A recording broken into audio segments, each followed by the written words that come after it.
All right, so we're going to talk about the digestive system today. Again, I want you to focus on each path along the way of the digestive system, working from the mouth, the oral cavity, down to the anus, and know what each structure along the way does for homeostasis and how it prepares the food that we bring in for absorption of nutrients and any enzymes or chemicals that are secreted along the way. All right, so looking at the digestive tract itself, the region, so this is where the food passes through. Food does not pass through the liver, does not pass through the pancreas. Those are called accessory organs. So it starts in the mouth, moving to the throat. Remember, the pharynx is the throat, to the esophagus, stomach, small intestine, large intestine, and then out through the anus. So know that in order. Pretty straightforward. I think most of us would get that right based on what we learned about anatomy in lab on the digestive tract. Some terms that you should be aware of. Ingestion means to take something into the body. So if something's been ingested, that means, let's say it's a poison or a toxin, it's time to call poison control. Because once it goes down past the oral cavity, it's all reflexes that takes it down the esophagus and into the stomach. So once, and maybe that's happened to you before, that you swallow something before you weren't quite ready to swallow, and you can kind of feel it going down, a big solid piece, right? Kind of stretches your esophagus a little bit. That's because it's all reflexes. And the smooth muscle contractions that are part of the digestive wall that propel food down to the stomach and throughout the digestive tract, we call that process of wave-like contractions of smooth muscle peristalsis. So that's a term you should definitely know that's unique to some of these hollow organs like the digestive tract and the urinary tract, and that's peristalsis. So anyway, when you ingest it, you're bringing it to the stomach. Mastication is just the process of breaking food down mechanically, chewing it. And then propulsion is this process of moving it along. Again, peristalsis is a term that you need to know. So highlight that in your notes right now, and I'll give you that worksheet in just a little bit. So when we get into the small intestine, then other processes occur. We have mixing, which is back and forth, smooth muscle contraction. Secretion, some of the cells that line the digestive tract secrete enzymes and mucus that help to lubricate that food, digest it down into smaller pieces. Digestion can be mechanical or chemical. Mechanical just means moving food back and forth. So when the stomach is mixing the food, turning it into a liquid, that's an example of mechanical digestion. When we're chewing our food in the mouth, that's mechanical digestion. Chemical digestion is enzymes. So when you hear the word chemical, you're thinking chemicals. Enzymes are breaking it down. Some enzymes that we see in the digestive tract are lipase. What do you think that breaks down? Lipids, right. Protease. Yeah. Pepsin is another one that helps break down protein. Nucleases break down nucleic acids, right? So a lot, and there's sucrase, there's a lot of different enzymes ending ase that break down the larger molecules into smaller molecules. And then absorption, that's where we're taking things from the digestive tract and moving them where? Into the blood. That's where we need all of those nutrients, right, in the blood so they can get to our tissue cells. And then elimination is whatever's left over at the end of the digestive tract, at the end of the large intestine, we're going to eliminate that out of the body in the form of stool. So this is, the digestive tract is not a sterile tract, because we know our food is not sterile that we bring into our body. But as long as we don't break through the walls of the digestive tract, we remain healthy, because outside the walls of the digestive tract, that is a sterile environment. So think of ourselves like a donut, where anything can pass through the center of the donut and be non-sterile. But if anything gets into the donut, the cake part itself, that's the sterile part. And that's when you have a ruptured appendix, you're very sick. You have a perforated bowel, you'll be very sick. You have an ulcer that burns through the small intestine or the stomach, you'll be very sick. So we really have to take care of ourselves and our patients when they have breaches or breaks in their digestive tract, because they're going to have infection. Okay, so how we control digestion, I'm not going to go into a lot of detail here. Just know that the nervous system acts on the digestive system, and what division of the autonomic nervous system promotes digestion? Sympathetic or parasympathetic? Parasympathetic. Remember, that's the rest and digest division. So when we're stressed, is digestion going well when we're stressed out? No. blood supply to the gut slows down when we're in our fight or flight response, and as a result of that, peristalsis is slow, and people get upset stomach, they get acid stomach, and constipation when we're not allowing that parasympathetic nervous system to dominate by relaxing and, you know, that rest and digest state of being. And then we also have hormones that are secreted by organs of the digestive tract, gastrin and secretin, gastrin by the stomach, secretin by the small intestine, that stimulate the digestive process. So these hormones are secreted by the different organs, and they act right on the digestive system directly. So those are an example of chemical regulation of digestion. So we know that digestion begins in the mouth, and some anatomy. The vestibule is that space between the teeth and the cheeks, and that's some people that have dementia in the nursing home do what we call packing by accident, maybe on purpose, but probably mostly by accident. They chew and chew and chew, and then it goes into the vestibule, that space there, and then you're tucking them into bed at night, and you notice there's some chewed pork chop in the corner of their mouth. And that's why it's really important when you're in the nursing home and you're taking care of patients with dementia or swallowing disorders that you kind of scoop out or look in the mouth and make sure they don't have food in there still. Because if you lay someone back to go to bed with a piece of pork chop in the corner of their mouth, you know, they're at risk for choking. So that's the vestibule. But we can move food around in our mouth and get it nice and moist because of these spaces we have in the oral cavity.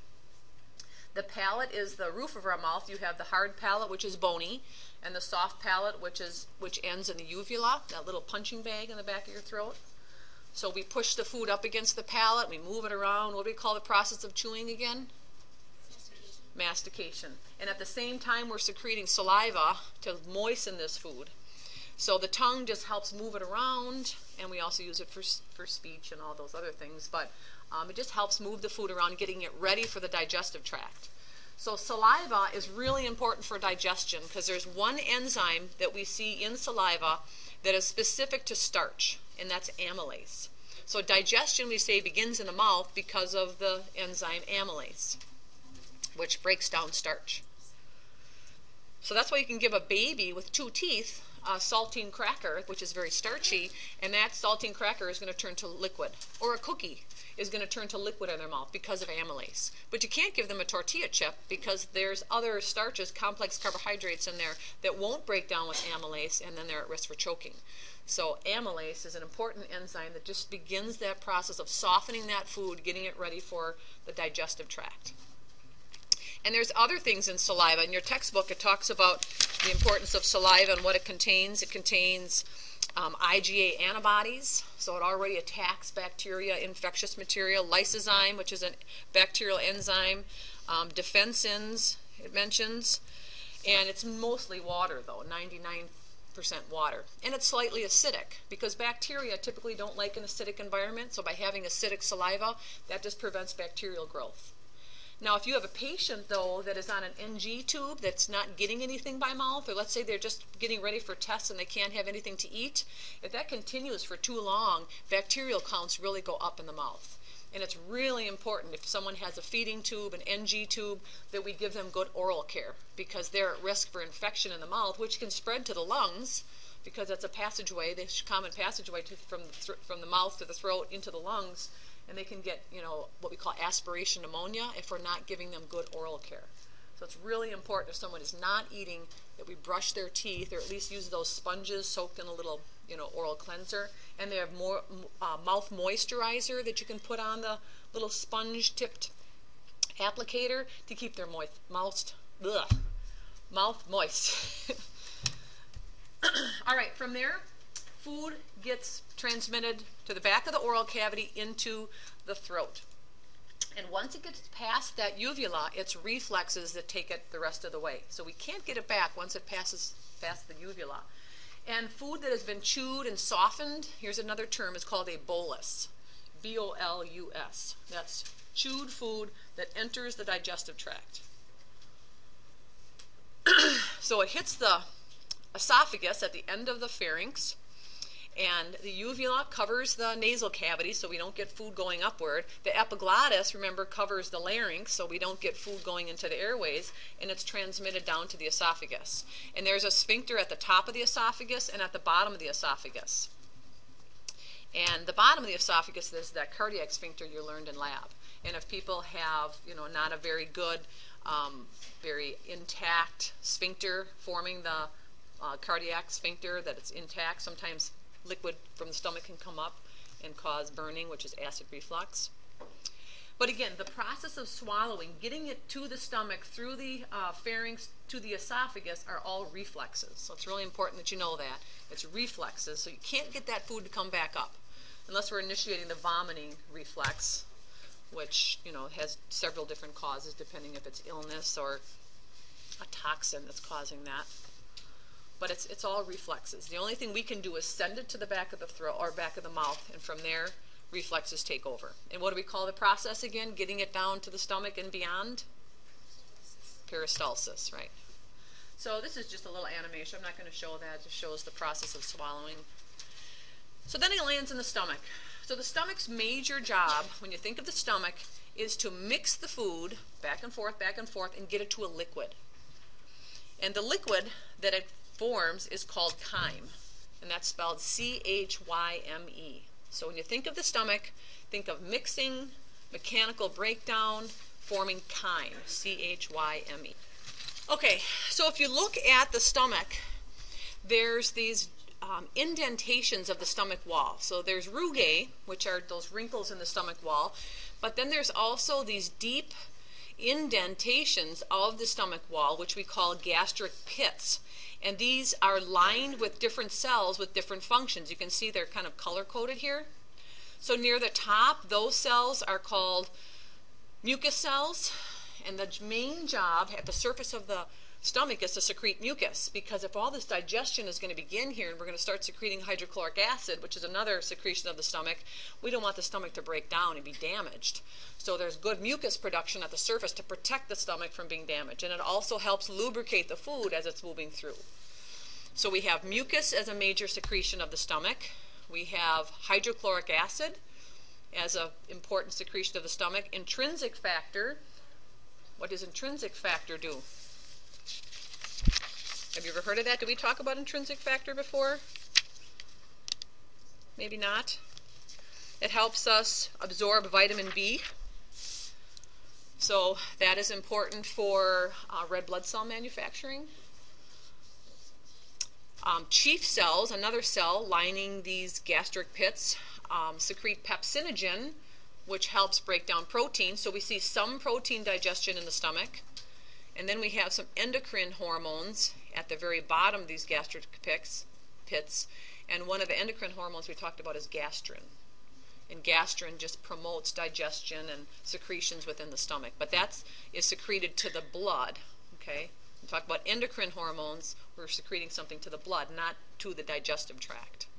So again, on your sheet here that I gave you that has all the different structures of the digestive tract, you have the stomach, you have an arrow pointing to the stomach. You should be able to mention what its major function is, which is mechanical breakdown of food, liquefying the food to chyme, C-H-Y-M-E, and then the major secretions, which are mucus, which protects the digestive tract, helps lubricate the food.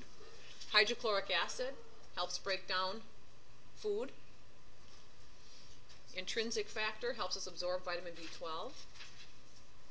Pepsinogen helps break down protein. And these regulatory hormones.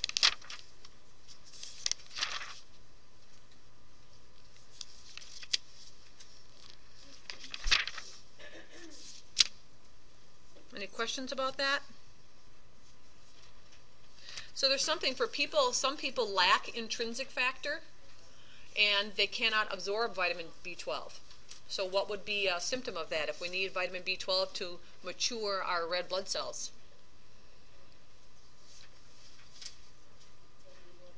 What? Yeah, anemia, essentially, anemia. It's called pernicious anemia, people that lack intrinsic factor. So they need vitamin B12 injections to keep their red blood cell production up. Okay, so these are different phases of secretion, of when the stomach starts to secrete its hormone, gastrin. And I want you to remember the prefix gastra means stomach. So if someone has a nasogastric tube, where is the end of that tube? Stomach. If they have a nasoenteric tube, entero means intestines. So that means we're bypassing the stomach and we're putting the end of that tube into the small intestine.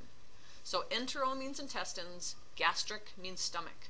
So if you see the hormone gastrin on the test and we ask you what organ secretes it, you'll know stomach, because gastra means stomach. If you have a bad case of gastritis, you might have nausea and vomiting, because that's gastric. Gastric bypass surgery, what organ are we bypassing? The stomach. Okay.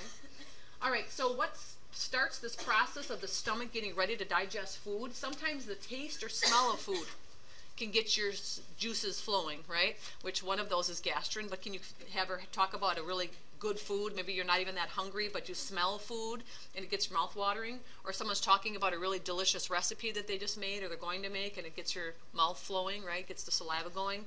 That's the cephalic phase of gastric secretion. Just thinking about it gets your body ready to accept food. Just chewing gets yourself ready to eat and gets the juices flowing. So that's why chewing gum when you're dieting isn't really the best idea, because it gets your digestive tract going, thinking, oh, we've got food coming, let's secrete, let's get digestion going, but there's no food coming, right? So just chewing on a rubber band can get your digestive juices flowing and start getting the digestive tract ready for food. So just that mechanical movement does that. But that's good for people that have a dry mouth, right? It's good to chew gum then to keep your mouth moist.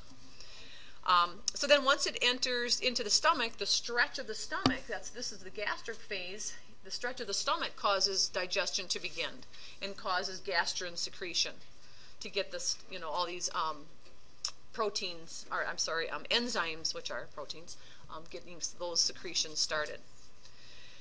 And then as that food enters into the small intestine, the first part of the small intestine, there's the enzyme secretin, GIP, and cholecystokinin. I'm not going to expect you to know all those hormones, but that will actually inhibit digestion. So when the pH is really low because hydrochloric acid has been acting on it for a long time, or actively because there's a lot of food in the stomach, then that's going to slow digestion. So basically what this slide is focusing on is that we have influence of the vagus nerve, parasympathetic nervous system, which influences digestion, but we also have local hormones being secreted that influence digestion, as well as just thinking about food. So there's lots of different influences on the digestive tract. It's not just the parasympathetic nervous system. So peristalsis in the stomach results in this liquid called chyme. So that's the key word here to remember is chyme. And the solid portions rise to the top. The liquid ones are liquid portion is forced down to the pyloric region. So we have only liquid entering into the duodenum. And it's only teaspoons at a time that enter the duodenum. So we don't have this constant flow. It's just little squirts, teaspoons at a time, that enter the small intestine. So once we get to the small intestine, remember the three parts, the duodenum, the jejunum, and the ileum? The main job of the small intestine, though, is finishing digestion. So we only have a little bit of protein digestion occurring in the stomach. The rest of the digestion of the fats and the sugars and the other proteins occur in the small intestine. And absorption is the key function of the small intestine. Absorption, number one, absorption occurs. So that means these cells that line the small intestine are taking those nutrients, those molecules from the digestive tract into the blood. So what is it taking? We have to have small enough molecules to get into these cells that line the small intestine to make them, go from the digestive tract into the blood. So these molecules have to be very small. So fats are broken into two things: fatty acids and glycerol. And sugars are broken into what? Our complex sugars, starches, glycogen is a storage molecule in the body. But what is the smallest sugar unit? Glucose. Yeah. So sugars are broken down into glucose. Fats are broken down into fatty acids and glycerol. What are proteins broken down into? What's the smallest piece of a protein? Amino acids. So those are things that are small enough to be absorbed, and that occurs in the small intestine. So we need lots of enzyme activity to get these bigger molecules broken down into these smaller molecules. And the duodenum is an important part of the small intestine because that's where the secretions of the pancreas and the liver come in. So right away we have digestive enzymes from the pancreas, and we have bile coming in from the liver and the gallbladder into that duodenum to help this digestive process again. And then we have all this tract of the jejunum for that absorption to occur. So we have absorption occurring in the duodenum as well as in the jejunum. So by the time we get down to the ileum, most of the absorption is done. And we have increasing bacterial counts in the ileum, because that's where the rest of the breakdown is going to begin, where now we're converting this into stool. So for some people that have a problem with like ulcerative colitis and maybe their colon has been removed, the end of their digestive tract is here at the ileum, and they have a bag that comes out on the side of their abdomen, and it's called an ileostomy. And it will be liquid, and it'll be pale in color because the bacteria of the large intestine convert that bilirubin that we see into a dark brown color of stool. But if we don't have it going into the colon, then it has a pale color in the ileum. So the food is, all the important nutrients are absorbed, and by the time it reaches the ileum, it's a liquid material, and then it moves to the large intestine. So again, important secretions of the small intestine is again mucus again, because we don't want to damage that fragile small intestine wall with these, this acidic food that came from the stomach. And then all these digestive enzymes. So the walls of the small intestine themselves secrete digestive enzymes.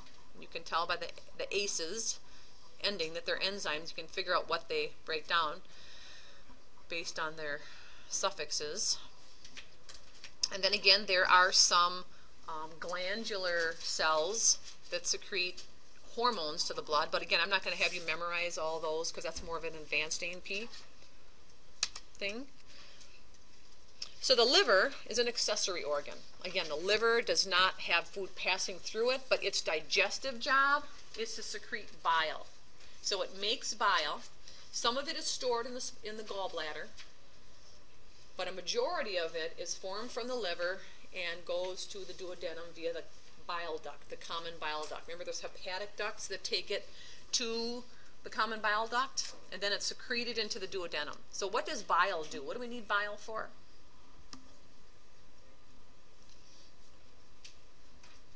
Anybody know? We need it to break down fats.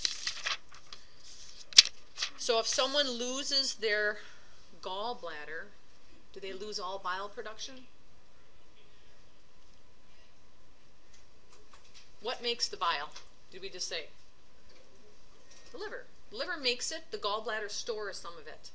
Up to 30% of the bile made by the liver is stored in the gallbladder.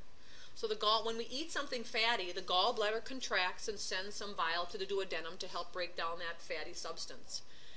So when people have a high-fat diet, high cholesterol diet, sometimes the bile in the gallbladder, because it's sitting there, starts to solidify and forms gallstones, and that can block the ducts, leading the hepatic or the common bile duct that carries the bile to the duodenum can be blocked, and as a result, there's insufficient breakdown of fats, and there's pain because of the blockage of that common bile duct. So some people need to get their gallbladder removed. But risk factors for having gallbladder problems is being overweight for most of a person's adult life, being over the age of 40, and being female. Those three together put someone at risk for gallbladder. So it's important that, and also people that lose weight rapidly. I had a sister-in-law that was overweight for a while, and she rapidly went on a diet and rapidly lost weight and ended up having a gallbladder attack and needing gallbladder surgery. Just because of that rapid weight loss, throws a lot of cholesterol into the blood and causes solidifying of those of the bile and causing gallstones. And if it blocks the common bile duct leading to the duodenum, sometimes that can block the secretion of pancreatic enzymes from the pancreas and can cause pancreatitis, which is really painful.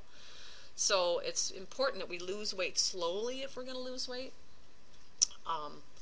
And also limiting our cholesterol in our diets, and that's animal products. So, butters, dairy products, meats, all those things that are high in cholesterol. So again, functions of the liver, there's a lot of other functions here, making proteins. We talked about that a little bit with capillary dynamics, but for the digestive function, just underline or highlight this term, which is bile production, which helps us break down fats.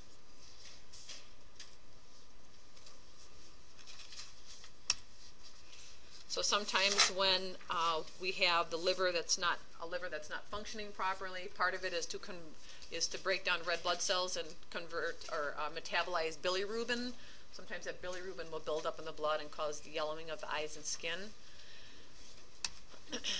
So anyway, key thing to underline here is that bile is stored in the gallbladder.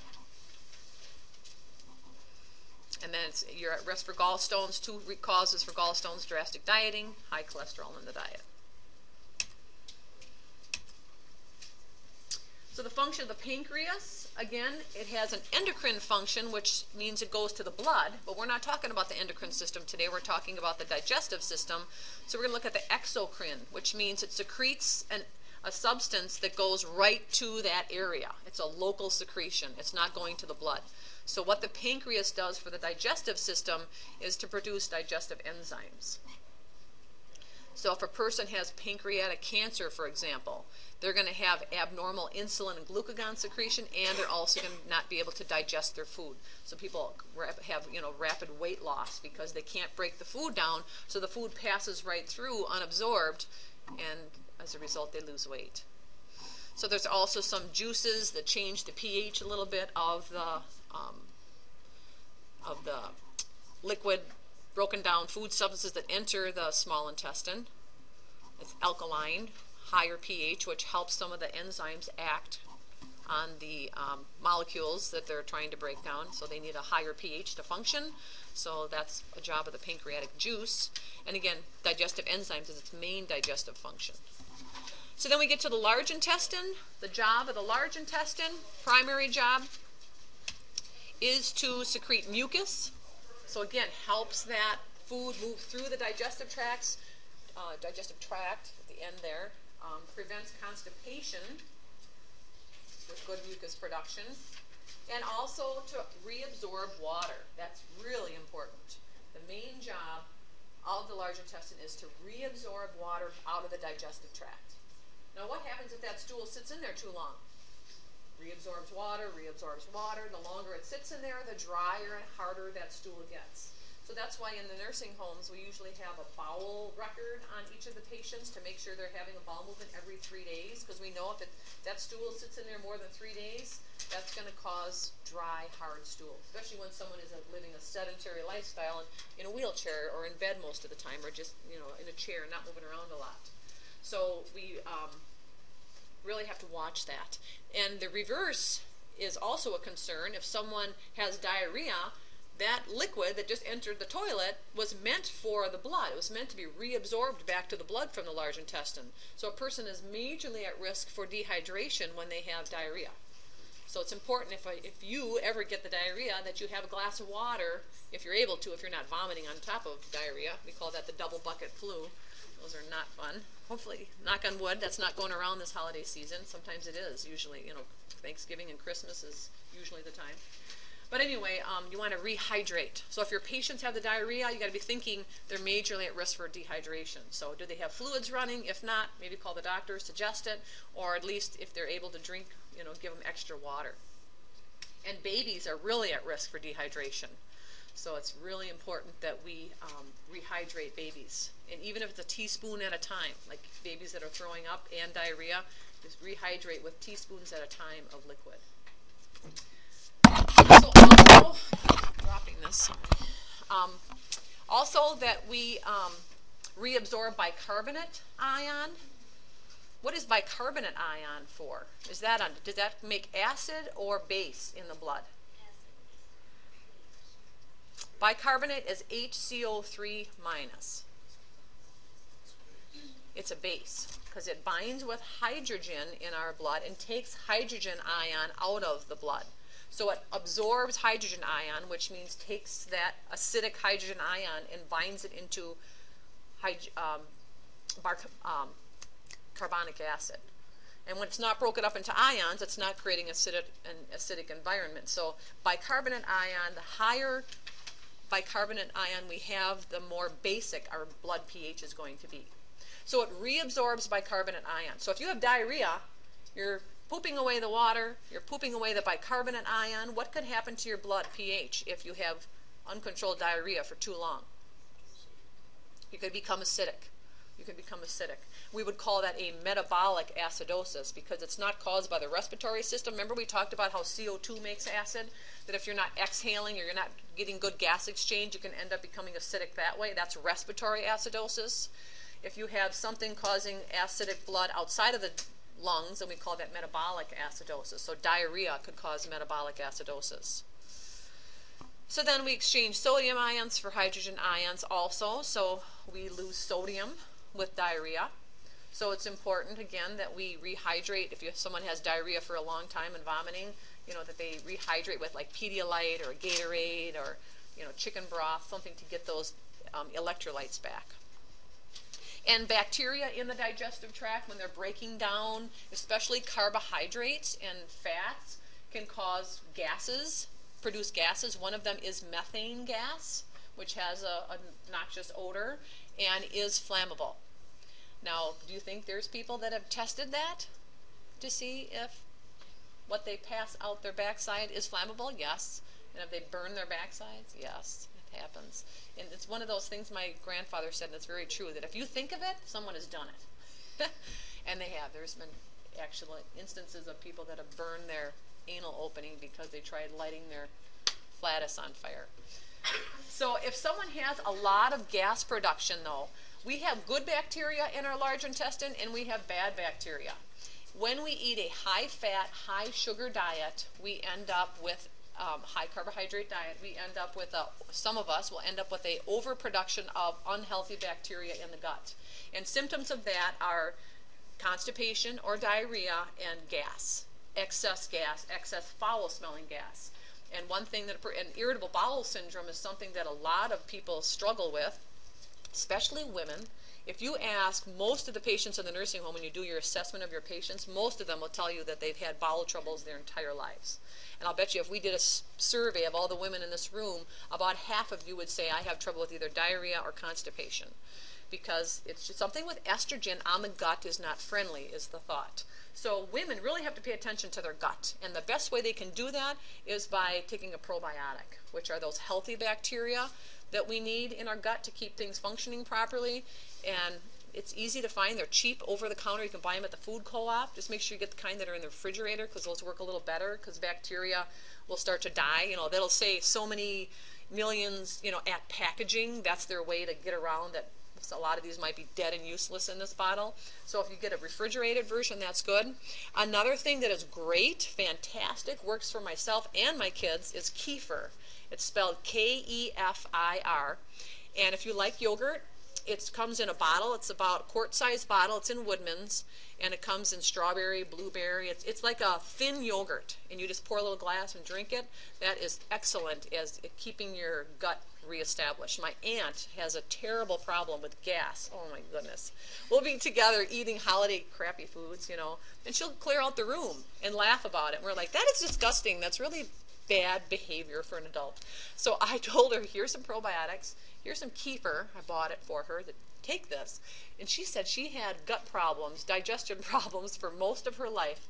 Not until she was 50 and she started on these probiotics was she normal. She said, my gosh, I didn't think I could ever be normal. And some people just need genetics in their own metabolism. They have a bad gut and they're real sensitive to when they eat crappy foods, their body can't handle it. Probiotics really helps. Over in Europe, a lot of people take probiotics. And it's good for immune system function as well. It's not just for the gut. So I highly recommend it. I highly recommend it. I give it to my kids and we all eat it. Good stuff. All right, so what gets things moving through the digestive tract? A couple of different reflexes. One is the gastrocolic reflex. Gastro means what again? Stomach. Colic refers to, what would you guess? Colon. So when you say baby has colic, baby has bad gas pains in the colon because they can't break down some of the proteins in the milk. And that's what causes colic, so they need special formulas. But anyway, gastrocolic reflex, which means when the stomach gets stretched, that stimulates, those stretch receptors stimulate, in the presence of chyme in the stomach, those changes in the stomach stimulate the large intestine to start making mass peristaltic movements to move stool into the rectum. And only when stool is in the rectum does a person have an urge to have a bowel movement. So a person can feel constipated, really full in the large intestine, especially on the left side where the sigmoid colon is, where most of that stool sits waiting to enter the rectum. But they're not going to feel the urge to actually have a bowel movement until that stool moves into the rectum.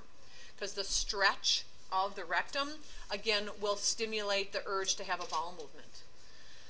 So this gastrocolic reflex is really active in children. And if you're a parent, you know you'll be sitting maybe in a nice restaurant, you're enjoying a little glass of wine and a nice meal with your family, and now the 5-year-old, I gotta go potty, I gotta go poop, and I gotta get up and go to the bathroom and wait for them to go potty, because that's a natural reflex in young people. And maybe some of you are like that. By the end of dinner, you feel the urge to have a bowel movement. That's a good thing, because as we age, that goes down. People don't feel the urge to have a bowel movement as much. Maybe they'll have a bowel movement one time a day after they've had their coffee, because coffee is a stimulant on the large intestine. So most people have a bowel movement in the morning after they've had their coffee. But either way, we have reflexes that stimulate these mass movements. So kids, gastrocolic reflex is very active. As we age, it's more just resting, digesting, allowing that parasympathetic nervous system to do its thing. And again, things move from the ascending colon across the transverse, down the descending to the sigmoid, out through the rectum and the anal opening. Most of the food, though, when it's waiting to enter the rectum, sits here in the sigmoid colon. So this is the site of, most commonly, where colon cancer is found, because it's had the longest contact with our food. And if we eat a diet high in fat, high in preservatives, high in fat and low fiber means we're not moving food through enough. It sits in contact with the cell wall, with the walls of the large intestine, causes irregular growth. So it's really important that people over the age of 50 get a colonoscopy so we can look at the walls of the large intestine for abnormal growths, and we can take care of those right away. Because I can't tell you how many older women in their 70s and 80s that come in that have been overweight most of their lives, maybe by 40, 50 pounds, and just had high-fat diets, never had a colonoscopy, and they've got stage 4 colon cancer, and they don't make it but 6 months. And it's very sad, because a colonoscopy back when they were 50 probably could have caught some irregular growths, and most people, what they'll do is they'll remove that cancerous portion of the large intestine. And they're fine. I just had a brother-in-law that had that exact thing happen, and he's fine now. But if you don't catch it, they don't get those colonoscopies because it's embarrassing. You have to drink this gallon of Go Lightly, which stimulates diarrhea, and you have to keep drinking it until the stool is clear, or at least yellow, but clear water, because when they go up there with that scope, they want to make sure they can see the walls. They don't want any stool in there. They want it to be clean. And I actually observed a colonoscopy when I was in nursing school. It was pretty neat, actually. But people don't like to do that. It's embarrassing, right? So they don't want to mess with that. So women, especially women, older women that are a little more conservative, reserved, they want to do that. But as a result, they end up with colon cancer. And a sign of colon cancer is blood in the stool, because cancers bleed. And blood in the stool could be hemorrhoids along the rectal wall. That would be a good thing. Just treat that. But consistent blood in the stool can be a sign of colon cancer. And if colon forms in the ascending colon, which is way back in the piping system, then it appears as old blood in the stool, and the stool will appear black. So old blood is black. And do people notice if their stool is black? Would an elderly woman think that was abnormal? Probably not, because stool goes from brown to dark brown, but black, not a good sign. So in your patients, you're a CNA or a resident care worker waiting to get into the nursing program or whatever, and your patient goes to the bathroom and you look in the toilet, you see black stool. Should you be telling somebody? Definitely, because that's a sign of old blood. stool should not be black, unless they're taking maybe an iron pill or something, because iron can make the stool black. And so can like Pepto-Bismol, salicylates, and Pepto-Bismol can also cause black stool. But not many people take Pepto-Bismol anymore. It's kind of an older stomach med. But as we age, what do we get to look forward to? We lose mucus. So what is that going to make us susceptible to? You lose mucus. The whole digestive tract has less mucus production. What? Less protection. Yeah, less protection. So cancers, all right, increase. Ulcers increase. Irritations increase. So when do you see a lot of fresh salads being on the nursing home menu? Raw vegetables, fruit, maybe fruit's okay, but typically not. Your elderly patients and relatives, this Christmas and Thanksgiving, are probably going to pass on the salads because it's too hard on the digestive tract and causes diarrhea. And they don't want to be running to the bathroom when they're getting together with the family. So think of that when you're preparing a meal or looking at what food choices are available for your patients. Don't order them a salad because that's hard on their digestive tract. And I'm talking people that are like 80 and over. They really have a sensitivity to that. And because of that decreased mucus protection along the way too, if they are eat some food that maybe has a high bacterial content, we could maybe handle that, but they're more susceptible to food poisonings. And they're more susceptible to breaks in the digestive tract. So they can die of peritonitis more easily than we can. So on this worksheet, like I said, go through that, fill it out, add the secretions of each organ